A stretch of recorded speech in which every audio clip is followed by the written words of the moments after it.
45 నుంచి 15, 16 డివిజన్లు పోయేదానికి ఒక రౌండ్ తూమ్ అనే ఒక బ్రిడ్జ్ ఉండేది. దాని పేరే రౌండ్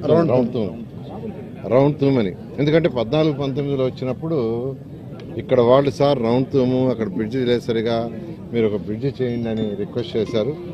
14, 19లోనే దీన్ని యాక్చువల్గా ఆ రోజు శాంక్షన్ చేయడం జరిగింది. కొంత వర్క్ కూడా పూర్తి చేశాము. అయితే బ్యాలెన్స్ వర్క్ ఉంటే అంటే ఆ కాలమ్స్లో ఒక్క కాలం మిగిలిపోయింది. అప్పటికి గవర్నమెంట్ మారింది. ఆ ఒక్క కాలం పూర్తి చేసి స్లాబ్ వేసి ఉంటే ఎప్పుడో 5 సంవత్సరాల క్రితం అయిపోయినది బ్రిడ్జి. కానీ గత ప్రభుత్వం మా మీద కోపంతో ప్రజల మీద కోపం చూపించారు. అది పరిపాలన కాదు. పరిపాలన అంటే ఏంటంటే ప్రజలకి సేవ చేయటం, ప్రజల అవసరాలు ఏదో కనుక్కొని చేయటం. అంతేగాని తెలుగుదేశం వాళ్ళు చేశారు కాబట్టి 14, 19లో మేము చేయకూడదు, వాళ్ళు అన్నా క్యాంటీన్ స్టార్ట్ చేశారు కాబట్టి మేము క్లోజ్ చేయాలా. అదేవిధంగా ప్రతి ఒక్కరికి 2 రూపాయలకి చక్కగా 20 లీటర్ల వాటర్కి నెల్లూరులో 6 లక్షల లీటర్ వాటర్ పెట్టాను. శ్రవంతి ప్రాజెక్ట్ దాన్ని మూసేశారు. ఉన్నాయి మూసేశారు, స్టార్ట్ చేసి ఆపేశారు. ఇలా అనేక కార్యక్రమాలు గత ప్రభుత్వం చేసింది. ఏదేమైనప్పటికీ ప్రజలకి ఏదైతే ఎలక్షన్స్ మాట ఇచ్చామో దాని ఎలక్షన్స్ ముందు తూచా తప్పకుండా ఈరోజు సూపర్ 6 కానీ లేదా ఇన్ఫ్రాస్ట్రక్చర్ కానీ చేస్తున్నాం. దాంట్లో భాగంగానే దీన్ని శాంక్షన్ చేయడం జరిగింది. చాలా చక్కగా దీన్ని కన్స్ట్రక్ట్ చేశారు. దీనివల్ల ఏంటంటే 45 నుంచి 15, 16 పోవటానికి కానీ 15, 16 నుంచి 45 పోవటానికి ప్రజలకు చాలా అనుకువగా ఉంటుంది. అదేవిధంగా ఇంకా కొన్ని బ్రిడ్జిలు కూడా రావాలి. ఇలాంటి వాటిని కూడా అధికారులు వర్కౌట్ చేస్తున్నారు.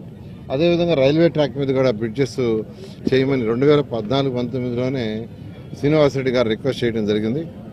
అయితే అప్పుడు అది వర్కౌట్ కాలేదు.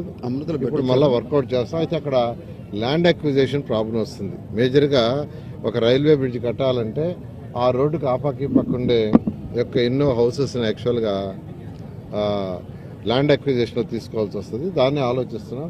ల్యాండ్ అక్విజిషన్లో ఎంతమంది నష్టపోతారు, బ్రిడ్జ్ కట్టడం వల్ల ఎంతమంది బెనిఫిట్ అవుతారని వర్కౌట్ చేస్తున్నాం. దాన్ని బట్టి దాన్ని కూడా చేయడం జరుగుతుంది.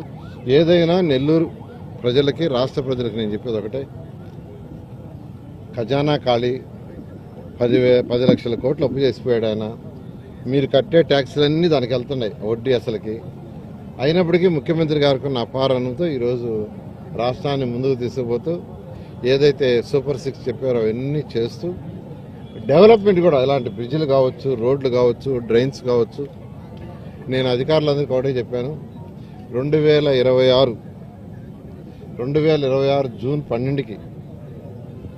జూన్ 12వ తేదీకి నెల్లూరు సిటీలో ఉన్న, రూరల్లో ఉన్న రోడ్లన్నీ కంప్లీట్ చేయాలని. డ్రైన్స్ ఏదైతే పెద్ద డ్రైన్స్, పక్కనే ఒక డ్రైన్ ఉంది. ఈరోజు అంటే మెయిన్గా ఏంటంటే ఉయ్యాల కాలువ అలా ఉన్నాయో వాటి బ్రాంచ్ కెనాల్స్ కూడా ఉన్నాయి. బ్రాంచ్ కెనాల్స్ అవన్నీ చేయడానికి 50 కోట్ల రూపాయల బడ్జెట్లో ముఖ్యమంత్రి గారు శాంక్షన్ చేశారు. దాని టెండర్ విషయం కూడా ఫైనల్ స్టేజ్లో ఉంది. బహుశా నెక్స్ట్ వీక్ టెండర్ పిలుస్తారు. అది అయిపోగానే ఆ డ్రైన్స్ కూడా 2 పక్కల కాంక్రీట్ వాల్ కట్టి పైన స్లాబ్ వేయడం జరుగుతుంది. 165 కోట్ల అండర్ గ్రౌండ్ డ్రైనేజ్ డ్రింకింగ్ వాటర్కి అట్కోలోని వాళ్ళు మళ్ళీ రివైజ్ చేసేట్టుగా ముఖ్యమంత్రి గారు దాన్ని శాంక్షన్ చేయించారు. ప్రజలకు చెప్పేది కొద్దిగా ఓపిక పట్టండి. ఖచ్చితంగా ప్రజలకు ఏదైతే మాట ఇచ్చామో 100% తప్పకుండా చేస్తాం.